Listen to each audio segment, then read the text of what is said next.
Hello everyone, welcome back to my channel. आज मैं आप लोगों से जिनका एक्सपीरियंस शेयर कर रही हूँ उनका नाम आरती सिंह है, जिनको 5 साल से L5S1 की प्रॉब्लम थी। ऑफ कोर्स उन्होंने मेडिसिन भी की होंगी और जो कुछ वो कर सकती थी वो की हैं, लेकिन 5 साल बाद उन्हें अब 80% रिलीफ आया है और उसके लिए मैं बेहद खुश हूँ। आपसे उनका मैं कमेंट शेयर कर रही हूँ, आप भी देखिए। वो लिखती हैं, 5 साल से L5S1 में डिस्क बल्ज था मुझे और पैरों में दर्द था। 5 मिनट खड़ी नहीं हो पाती थी और ना बैठ पाती थी। अब आराम है। यानी कि जो इन्होंने कंडीशन बताई है वो लगभग मेरी जैसी थी। ना खड़ी हो सकती थी, ना बैठ सकती थी, पैरों में भी दर्द था, कमर में तो था ही।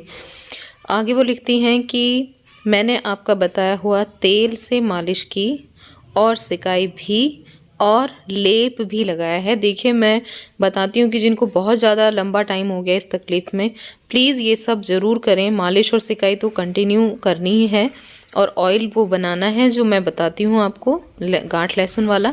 और अगर आप लेप का यूज़ करते हैं तो आपको बहुत जल्दी उसमें दर्द में आपको राहत महसूस होगी, तो आप उसका भी यूज़ करें।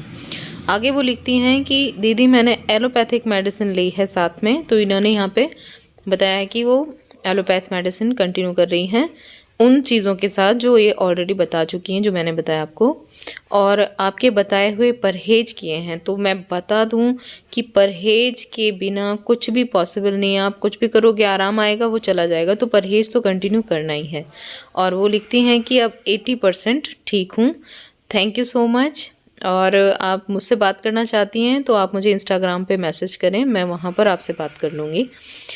तो सबसे पहले तो मुझे इस बात की खुशी है कि 5 साल बाद किसी को रिलीफ मिला है, और वो ऑफ कोर्स वो आप लोगों की मेहनत है, आप लोगों का हौसला है, जो लोग लंबे टाइम से बीमार हैं और अब हर तरफ से उनकी होप ख़त्म हो गई है, लेकिन वो हिम्मत बांधकर स्टार्ट करते हैं और फिर उन्हें उसका रिज़ल्ट भी मिलता है।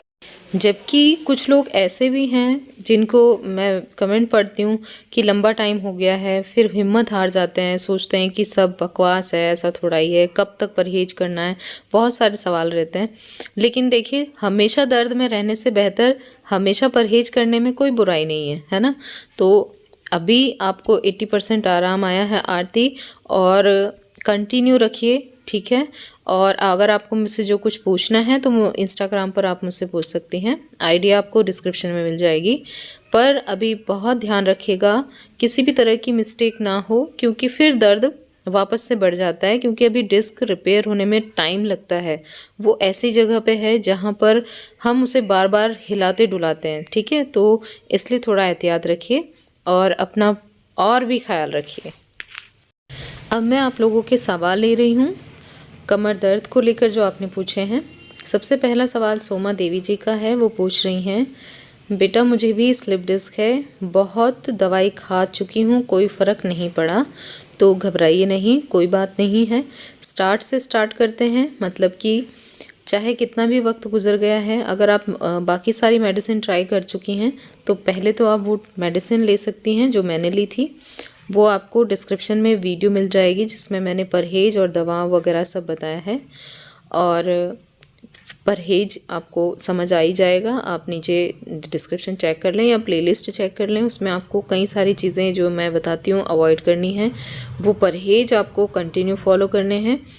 और सबसे इम्पॉर्टेंट, आप एक ऑयल बना लें जो कि तिल का तेल और गांठ लहसुन का तेल मैंने भी यूज़ किया था, मुझे उसी से राहत मिली थी। हालांकि मैंने बहुत सारे ऑइंटमेंट, बहुत सारी चीज़ें यूज़ कर ली थी ऑलरेडी, तो वो आप भी करें।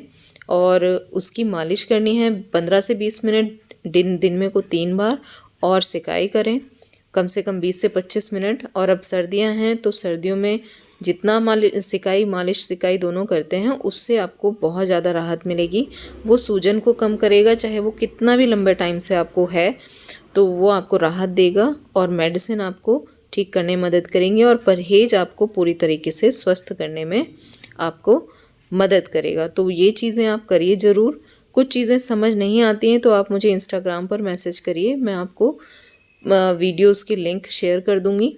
बाकी अगर आप चाहते हैं तो आप मेरी जो प्लेलिस्ट है चैनल पर स्लिप डिस्क रिलेटेड, उसमें जो स्टार्टिंग में वीडियोस हैं वो सारी वही हैं कि क्या परहेज करना है, क्या नहीं करना है, क्या खाना है, क्या नहीं खाना है, वो सब कुछ मैंने बताया हुआ है। तो वो आप वहाँ से देखें और घबराइए मत, इंशाल्लाह आराम ज़रूर आना चाहिए। जब कोशिश करेंगे तो ज़रूर आएगा, जैसे बाकी लोगों को आ रहा है। अगला सवाल जिनका है वो पूछ रहे हैं कि आपका नंबर मिल सकता है क्या? तो नंबर मैं शेयर नहीं करती हूँ। अगर किसी को कुछ बात करनी होती है तो इसीलिए मैं इंस्टाग्राम की आईडी बताती हूँ, ताकि मतलब बात भी हो जाए और ये प्रॉब्लम सॉल्व हो जाए कि नंबर नहीं है तो कैसे बात होगी। और ये पूछ रहे हैं कि मुझे भी स्लिप डिस्क है L4 L5 में, और मेरे राइट पैर में कमर से लेकर पूरे पैर में दर्द होता है, झुकने खड़े होने में, चलने में, और लेफ़्ट पैर में चलते वक्त थोड़ी थोड़ी चींटियाँ आती हैं। तो इसलिए क्या करना पड़ेगा मुझे ठीक होने के लिए? मैं पूना से हूँ। तो देखिए, मैंने जब अपनी वीडियोस में बताया है कि मुझे भी यही सब प्रॉब्लम थी। एक्चुअली में क्या होता है, जब L4 L5 वाली पोजीशन होती है ना, जहाँ पे डिस्क बल्ज है या डिस्क हर्निएशन है, तो फिर ये प्रॉब्लम्स तो आती हैं, जिसमें झंझनाहट, चींटियाँ चलना जैसा भी महसूस होता है, पैरों में कमज़ोरी भी महसूस हो सकती है, सुन भी हो सकता है, एडी सुन हो गई थी जैसे मेरी। तो ये सब चीज़ें तभी ठीक होंगी। सबसे पहले आपको मेडिसिन से भी पहले परहेज करना है, और वो करते रहना है कंटिन्यूस, जब तक आप बिल्कुल ठीक नहीं हो जाते हो। यानी आगे झुकना, नीचे बैठना, वज़न उठाना, ये किसी भी हालत में नहीं है। मैंने बताया है कि मैं 1 किलो वज़न भी अवॉइड करती थी उठाने के लिए। और आप मुझसे पूछ रहे हैं तो मैं अपना ही एक्सपीरियंस आपसे शेयर करूँगी कि बिल्कुल किसी भी के लिए भी कोई भी झुकने वाला काम ना करें, किसी भी तरह से वज़न ना उठाएं, और लगातार बैठे नहीं, लगातार खड़े नहीं होना है। जैसे ही आपको फ़ील होता है कि आप थक गए हो, आपके कमर में दर्द हो रहा है, आपको तुरंत लेट जाना है। लेटने के लिए आपको बेड पर लेटना है, यानी तख्त पर या बेड पर, जिसमें आप रुई का गद्दा इस्तेमाल करें लेटने के लिए। तकिया बिल्कुल नहीं लगाना है सिर के नीचे। और जो मैं बताती हूँ आपको, खाने में आपको चावल और आलू अभी बंद कर देने हैं। राजमा, छोले, जिनसे भी चीज़ों से गैस बनती है वो सब चीज़ें अवॉइड करिए। और इसके अलावा बाइक और सीढ़ी, ये बहुत ख़तरनाक है। सीढ़ी से आपका जो होता भी है ना रिपेयर, वो ख़राब हो जाता है, तो वो सब अवॉइड करिए, ठीक है। और इसके अलावा मेडिसिन, आप अगर एलोपैथिक ट्राई कर चुके हैं, यानी न्यूरोसर्जन को दिखा चुके हैं, तो आप फिर दूसरे ऑप्शन जो हैं, यानी आयुर्वेदिक, यूनानी, होम्योपैथी, ये मेडिसिन ट्राई कर सकते हैं इन सब चीज़ों के साथ। और मालिश और सिकाई वो कंटिन्यू करना है। तेल की रेसिपी आपको डिस्क्रिप्शन में मिल जाएगी। तो ये सब करेंगे तो आपको भी बहुत जल्द रिलीफ मिल जाएगा। और जैसे ही आपको दर्द में थोड़ा सा भी राहत महसूस होती है, तो आपका माइंड भी पॉजिटिव काम करने लगेगा, जो आपको हेल्प करेगा ठीक होने में जल्द से जल्द। तो अपना पॉजिटिव माइंड रखिए और थोड़ी सी मेहनत शुरू करिए, पूरी तरह से आप ठीक हो जाएंगे, भले ही थोड़ा टाइम लगेगा। एक सवाल मुझे कृष्णा जी का है, वो पूछ रही हैं, क्या मैम स्लिप डिस्क ठीक होने के कितने साल बाद आप सेकंड बेबी का प्लान किया था? मुझे अभी थोड़ा थोड़ा दर्द है जब मैं बार बार झुकती हूँ और नीचे सिटिंग करती हूँ, तो पर मैं बेबी प्लान करना चाहती हूँ, क्या मैं अभी प्लान कर सकती हूँ? Please ma'am reply. तो देखिए, मैंने जब बेबी प्लान किया था तो मुझे 80% रिलीफ था, यानी कि मुझे लगता था कि मैं बेबी जो है वो कैरी कर सकती हूँ। और उसमें भी मेरे साथ ये था कि मुझे मतलब पेन का पता था कि मैं अगर दर्द हो रहा है वो मेडिसिन मैं कंटिन्यू कर सकती थी उसमें, तो वो प्रॉब्लम नहीं थी। मैंने प्रेगनेंसी भी मेडिसिन ली है, यूनानी मेडिसिन, तो इसलिए मैं बेफ़िक्र थी। पर जो आप कह रही हैं कि आपको दर्द भले ही थोड़ा थोड़ा है, और वो भी तब होता है जब आप झुकती हैं और नीचे सिटिंग करती हैं, तो ये दोनों काम तो आपको बिल्कुल बंद करने पड़ेंगे।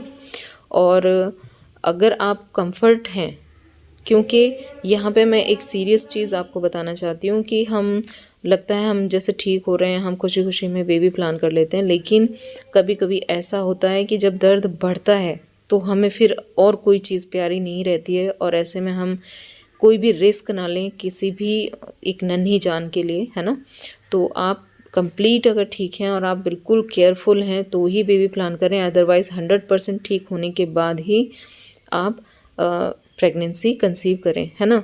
तो अभी मैं आपको आपकी कंडीशन के अकॉर्डिंग आप ही के ऊपर छोड़ती हूँ कि आपको क्या डिसीज़न लेना है।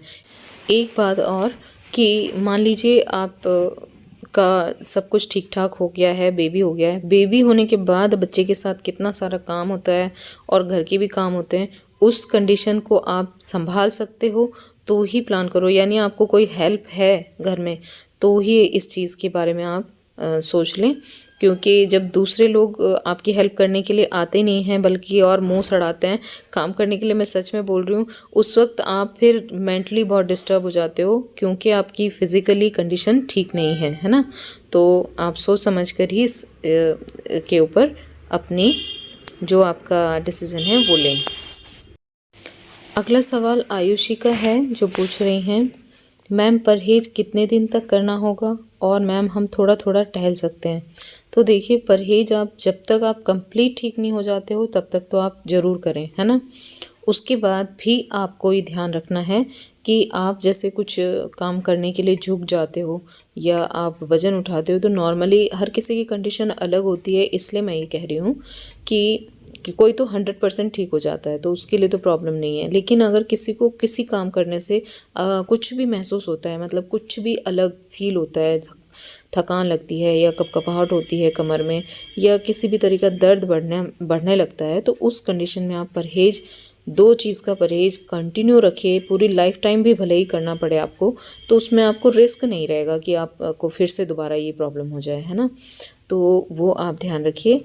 और जो आपने पूछा है कि थोड़ा थोड़ा टहल सकते हैं, बिल्कुल अगर आपको रिलीफ़ आ रहा है और आपका मन है कि आप 15 से 20 मिनट या आधा घंटा वॉक करना चाहते हैं तो कर लें, लेकिन वो आराम आने के बाद करें। क्योंकि आपको पता है कि खड़े होते हैं तो पूरा शरीर का, बॉडी का जो वज़न है वो डिस्क पर पड़ता है, तो उस कंडीशन में आपकी प्रॉब्लम बढ़ सकती है। तो इसलिए अभी फ़िलहाल ज़्यादा ना करें, लेकिन ठीक होने के बाद आप आराम से वॉक कर सकते हो, उसमें कोई प्रॉब्लम आपको नहीं आने वाली है। एक सवाल ये मुझे पूछा है किसी ने कि हमको आराम नहीं है, 1 मंथ हो गया है रेस्ट करते हुए। तो देखिए खाली रेस्ट करने से नहीं होगा। पहली बात तो आपको न्यूरोसर्जन को कंसल्ट कर लेना चाहिए, मेडिसिन उसके साथ लेनी है, और मालिश और सिकाई अभी से स्टार्ट कर दें। मालिश का तेल बनाएं और उससे दिन में 3 बार आपको मालिश और सिकाई करनी है। खाने में कुछ चीज़ों का अवॉइड करना है आपको, क्योंकि उससे आपकी जो ब्लड में एसिडिटी होती है वो नहीं बढ़ेगी, तो उससे आपको तकलीफ़ बढ़नी नहीं है, फिर कम होना स्टार्ट हो जाएगी। और एक चीज़ और, आपको आगे झुकना, नीचे बैठना, वज़न उठाना, वो सब कुछ अवॉइड करना है। और ये परहेज़ बहुत ज़रूरी है। नहाते हुए आप स्टूल का यूज़ करें और सिर को कभी भी आगे झुका के ना धोएं। तो बहुत छोटी छोटी चीज़ें हैं, बहुत ध्यान रखने की ज़रूरत है, और ये सब चीज़ें करोगे तो धीरे धीरे रिलीफ आ जाएगा। और क्योंकि आपको अभी अभी मेरे ख्याल से प्रॉब्लम हुई है तो बहुत जल्दी रिकवरी हो सकती है, लेकिन परहेज़ का आपको ध्यान रखना ही रखना है। किसी भी गाड़ी में सफ़र ना करें, बाइक वगैरह पे बैठ के बिल्कुल ना जाएं। जाना है तो बस से या कार से या ऑटो से जाएं, जिसमें आपको कमर पीछे टिका के रखनी है। बेल्ट का यूज़ ज़रूर करें, डबल वाली जो बेल्ट होती है जिसमें डबल सपोर्ट होती है वो वाली बेल्ट लें। और करवट से जब उठते हो, यानी बेड से जब खड़े हो रहे हो तो करवट लेकर उठें, डायरेक्ट कभी भी सीधा नहीं उठना है। तकिए का यूज़ ना करें। तो आपको जितना देर सीधे लेट सकते हो उतना अच्छा है। और बैठने के लिए चेयर पे ही बैठें तो सहारा मिलेगा आपको जब आप खाना वाना खाते हो। तो इतना तो आप करके देखें। बैठने के लिए भी ट्यूब का यूज़ करें या कॉकिक्स कुशन का यूज़ करें, तो वो हेल्प करेगा आपको, ठीक है। अगला सवाल पीहू सिंह का है, वो भी सेम वही सवाल है कि मुझे डिस्क प्रॉब्लम है, एज 24 है और कमर और पूरे पैर में दर्द होता है, बैठा नहीं जाता है ठीक से। तो ये L4, L5, L5S1 की प्रॉब्लम होती है कि आपको पैर में और पीठ में दर्द हो रहा है, लेकिन जब टेल बोन से दर्द आ रहा है तो यानी L5S1 में भी प्रॉब्लम है। और टेल बोन से पेन के लिए मैं बोलती हूँ हमेशा कि एक्टिवा की ट्यूब लें, उसमें ज़रा सी हवा भरें और उस पर ही बैठें, उसे रखें कुर्सी पर, उसके ऊपर बैठें और टेक लगा कर बैठें। और ज़्यादा अवॉइड करें बैठने को, क्योंकि जितना कम बैठोगे उतना आपका जो टेल बोन के आसपास का जो टिश्यूज़ हैं वो रिपेयर होते हैं, या सूजन होती है वो चली जाती है। मालिश और सिकाई करनी है, परहेज़ खाने का भी, और जो मैं बताती हूँ आगे नहीं झुकना है, नीचे नहीं बैठना है, वज़न नहीं उठाना है, मैं सबको बताती हूँ, वो सब चीज़ें आपको करनी है। मेडिसिन अगर आप एलोपैथी लेना चाहते हो तो एलोपैथिक ले सकते हो, या फिर आप यूनानी ट्राई कर सकते हो, आप आयुर्वेदिक या होम्योपैथी मेडिसिन भी ट्राई कर सकते हो। तो इन सब चीज़ों को करेंगे तो आपको ज़रूर इसमें रिलीफ मिल जाएगा। अगला सवाल सिमरनजीत कौर का है जो पटियाला से हैं। पूछ रहे हैं कि मुझे 6 साल से स्लिप डिस्क की प्रॉब्लम है और मुझे दोनों टांगों और कमर में बहुत पेन रहता है, बट मुझे मेडिसिन से कुछ आराम है। मैम आप अगर हर बार कहते हो कि दवा और सिकाई से काफ़ी रिलीफ मिलता है, क्या मैं भी इससे ठीक हो सकती हूँ? और मैम मैं क्या करूँ? मैं बहुत दुखी हूँ, क्या मैं पहले जैसी हो पाऊँगी? क्या आप भी सिकाई और मसाज से ठीक हो गए? मैम मुझसे 5 स्टेप्स भी चलने या चढ़ने पड़ते हैं। हमारे घर के मेन एंट्री पर सीढ़ियाँ हैं, मैं कैसे ठीक हो पाऊँगी? Please reply me. देखिए सिमरनजीत जी, आपको रिलीफ है। सबसे पहला तो पॉजिटिव पॉइंट यही है कि आपको आराम है, ठीक है। और जब आपको आराम आता है और आप मालिश और सिकाई करते हो, साथ में परहेज का पूरा ध्यान रखते हो, तो आप 100% ठीक हो जाओगे। सबसे पहले तो दिमाग में से ये निकाल दो कि क्या मैं ठीक हो सकती हूँ, क्या मैं ठीक हो पाऊँगी। क्योंकि अगर आप ये सोचोगे कि हाँ ये कभी हो ही नहीं सकता है, तो फिर आप किसी और को दोष मत दो। आप हर घड़ी अपने रब से, अपने ईश्वर से ये कह रहे हो कि आप ठीक ही नहीं हो सकते हो, तो वो क्या हेल्प करेंगे? आप उन्हें शुक्र अदा करो इस चीज़ का कि आपको आराम आ रहा है। तो जब आप अच्छी चीज़ का शुक्रिया करते हैं तो आपको अच्छी चीज़ें ही मिलती हैं, ठीक है। और हर चीज़ पे जब भी जिस चीज़ से आपको रिलीफ महसूस होता है, उसके लिए अपने रब को शुक्र अदा करो कि उन्होंने आपको इतना आराम दिया है, ठीक है।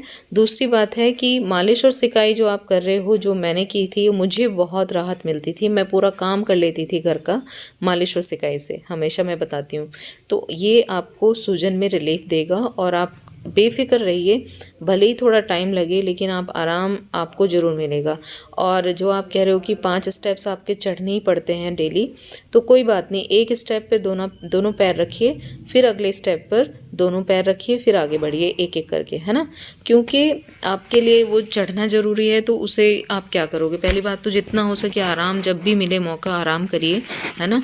और पॉजिटिव माइंड रखिए। मैं आप लोगों के एक्सपीरियंस शेयर कर रही हूँ। किसी को 5 साल बाद आराम आ रहा है और वो ठीक हो रहे हैं, किसी को 20 साल का जो उनको प्रॉब्लम थी वो ठीक हो रहे हैं, तो आप क्यों नहीं ठीक होगे? बिल्कुल हो जाओगे, घबराइए मत। और अपनी कोशिशें जारी रखिए अपने आप को ठीक करने की। साथ में मेडिसिन आप जो ले रहे हो वो कंटिन्यू रखिए और परहेज का ध्यान रखिए, कोई भी मिस्टेक आपसे ना हो, उससे अगर दर्द बढ़ता है, और अगर दर्द बढ़ता है तो आपको फिर आराम करना है, मालिश और सिकाई करनी है इमीडिएट, तो उससे आपको रिलीफ मिलने लगेगा। तो आप बेफ़िक्र हो जाएं, क्योंकि जब बाकी लोग ठीक हो सकते हैं तो आप क्यों नहीं ठीक हो सकते? आप भी ठीक हो सकते हो, है ना? तो आप इन चीज़ों का ध्यान रख के आगे चलिए। और अगर आप ये सब करते हो तो बहुत जल्द मुझे यकीन है कि आप भी आकर शेयर करोगे कि हाँ, आपको बहुत ज़्यादा रिलीफ मिल गया है और आप ठीक हो रहे हो।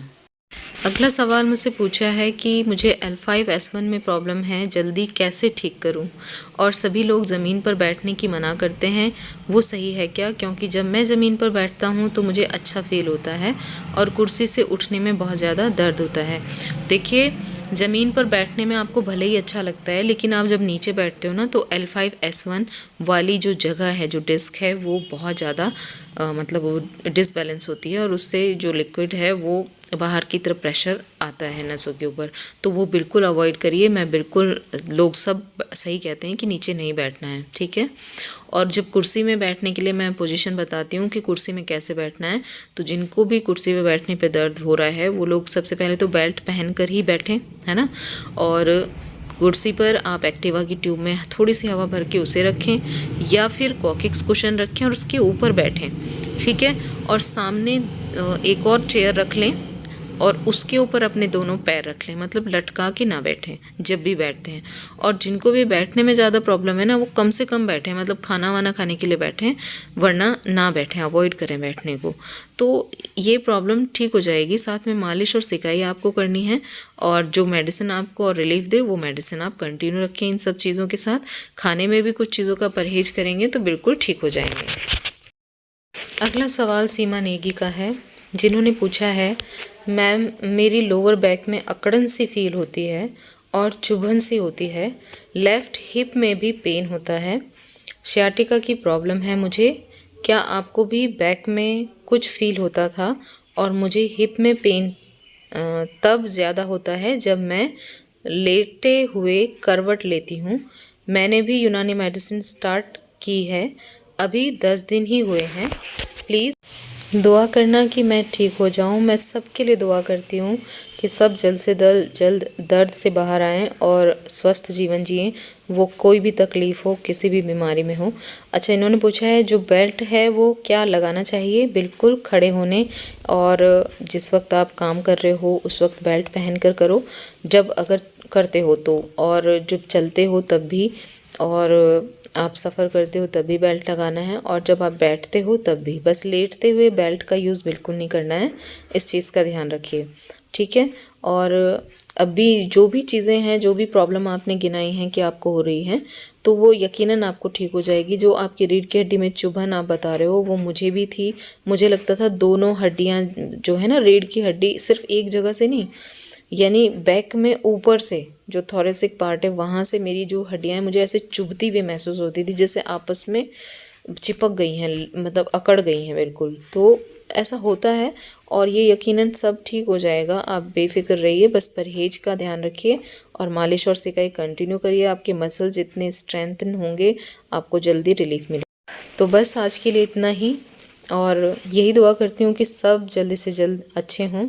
अपना खूब सारा ख्याल रखिए, और अगर आपको वीडियो किसी तरह से भी हेल्पफुल लगी है तो इसे लाइक ज़रूर कर दें और शेयर करें उन लोगों तक जिनको इसकी ज़रूरत है। और अगर आपने अभी तक चैनल सब्सक्राइब नहीं किया है तो प्लीज़ ज़रूर कर लें। मिलते हैं नेक्स्ट वीडियो में।